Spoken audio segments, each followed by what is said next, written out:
Hello friends, good afternoon. ಇವತ್ತು ನಾನು ಈ ಬಾಕ್ಸ್ ಬಿಟ್ಟು ಅನ್ನ ಹೇಗೆ ಮಾಡ್ತೀವಿ ಅಂತ ಹೇಳ್ಕೊಡ್ತೀನಿ. ಎಲ್ಲರೂ ಕುಕ್ಕರಲ್ಲಿ ಅನ್ನ ಮಾಡ್ತಾರೆ. ನಮ್ಮ ಮನೆಗಳಲ್ಲೆಲ್ಲ ಈ ಬಾಕ್ಸ್ ಬಿಟ್ಟೆ ಅನ್ನ ಮಾಡೋದು. ಸೊ ನಮ್ಮ ಹೊನ್ನಾವರ ಕಡೆ, ಆಮೇಲೆ ಮಂಗಳೂರು ಕಡೆ, ಆ ಕಡೆ ಎಲ್ಲ ಈ ಬಾಕ್ಸ್ ಬಿಟ್ಟೇ ಅನ್ನ ಮಾಡೋದು. ಯಾವ ಥರ ಮಾಡೋದು ಅಂತ ಹೇಳ್ತೀನಿ ನೋಡಿ. ನಾನು ಈ ಪಾತ್ರೆಯಲ್ಲಿ ಇಷ್ಟು ನೀರು ಇಟ್ಕೊಂಡ್ಬಿಟ್ಟಿದ್ದೀನಿ.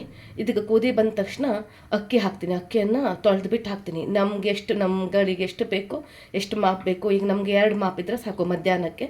ಅಷ್ಟು ತೊಳೆದ್ಬಿಟ್ಟು ಇದ್ರ ಒಳಗಡೆ ಹಾಕ್ತೀನಿ. ಈಗ ನೋಡಿ, ನೀರು ಬಿಸಿ ಆಗ್ತಾ ಇದೆ ನೋಡಿ ಫ್ರೆಂಡ್ಸ್. ಈಗ ನೀರಿಗೆ ಕುದಿ ಬರ್ತಾ ಇದೆ. ನಾನು ಅಕ್ಕಿಯನ್ನು ಹಾಕ್ತೀನಿ ನೋಡಿ.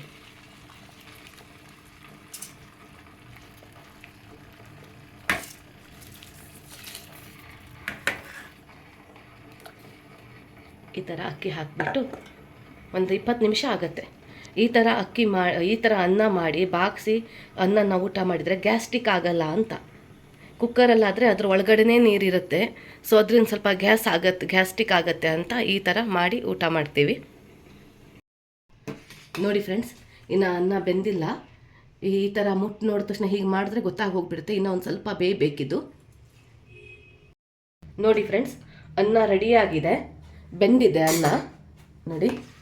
ಈಗ ಬಾಕ್ಸ್ ಹಾಕ್ಲಿಕ್ಕೆ ಕರೆಕ್ಟಾಗಿದೆ. ಇನ್ನು ತುಂಬ ಬೇಯೋದು ಬೇಡ, ಪೆಚ್ಚೆ ಆಗುತ್ತೆ ಬೆಂದರೆ ತುಂಬ. ಇಷ್ಟು ಸಾಕು. ಈಗ ನಾನು ಈ ಬಿಳಿ ಈ ಬಟ್ಟೆಯಿಂದ ನಾನು ಬಾಕ್ಸ್ ಹಾಕ್ತೀನಿ. ಇದನ್ನು ಸ್ವಲ್ಪ ಒದ್ದೆ ಮಾಡ್ಕೊಂಡಿದ್ದೀನಿ, ಹಿಂಡ್ಕೊಂಡಿದ್ದೀನಿ ಒಂದು ಸಲ. ಈಗ ನೋಡಿ ಬಾಕ್ಸ್ ಹಾಕ್ತೀನಿ.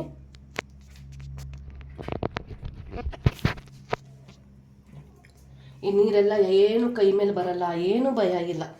ನೀಟಾಗಿ ಚೆನ್ನಾಗಿ ಬುಡಿ ಬುಡಿಯಾದಂಥ ಅನ್ನ ರೆಡಿ ಆಗುತ್ತೆ. ಈ ಥರ ಮಾಡಿದ್ರೆ ಆಯಿತು.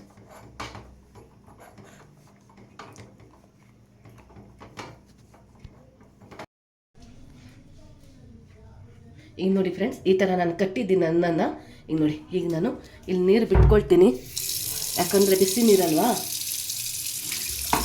ಈ ರೀತಿ ಮಾಡಿದ್ರೆ ಆಯಿತು. ಅನ್ನ ರೆಡಿ, ಹುಡಿಯಾದಂಥ ಅನ್ನ ರೆಡಿ ನೋಡಿ ಫ್ರೆಂಡ್ಸ್. ಇದು ಈಗೆಲ್ಲ ನೀರು ಹೋಗಿದೆ. ಬಾಕ್ಸ್ ಹಾಕಿದ್ವ. ಈಗ ನೋಡಿ ಅನ್ನ ರೆಡಿಯಾಗಿದೆ. ಇದನ್ನು ನಾನು ತೆಗಿತಾ ಇದ್ದೀನಿ ಈಗ. ನೋಡಿ ಎಷ್ಟು ಫಳಫಳ ಅಂತ ಇದೆ, ಎಷ್ಟು ಉದ್ರಾಗಿ ಅನ್ನ ಆಗಿದೆ ನೋಡಿ.